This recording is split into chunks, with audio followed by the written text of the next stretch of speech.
Napakadaming tao gustong magnegosyo, siyempre para yumaman. So for me, ano nga ba yung purpose ko kung bakit ako nagnenegosyo?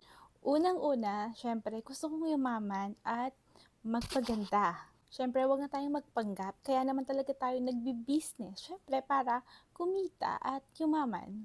Pero ako, dun ako sa negosyo na alam ko na makakatulong ako sa mga tao. Kaya nga tayo nagnenegosyo kasi we are creative. We create opportunities at yung mga needs na kailangan ng mga tao, mai-provide natin, mapagaan at mapadali yung buhay nila sa paraan ng negosyo natin.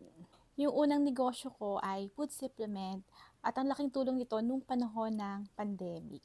Bago pa mag-pandemic, yung mga vitamins na kailangan, meron na ako. Pero syempre, habang tumatagal, mas dumadami yung mga ideas ko sa business. Hindi ko na alam kung ano yung pumasok sa isip ko at nagtayo ako ng milk tea. Ilang weeks lang yon sinara ko na.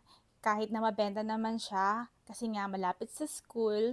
Bakit? Kasi I realize na hindi ako nakakatulong sa mga tao. Very unhealthy. At ang masakit pa dito, may batang umiiyak dahil nag-close kami ng maaga kasi sold out na kagad.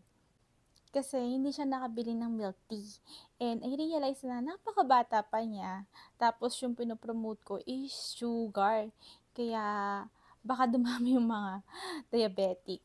No offense po sa may mga milk tea business. This is my desire.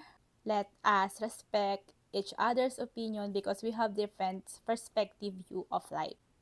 So, for me kasi, my advocacy is to promote health and wellness. So, for me, kapag magbe-business ka, alamin mo kung ano yung purpose mo, kung bakit ka nagnenegosyo.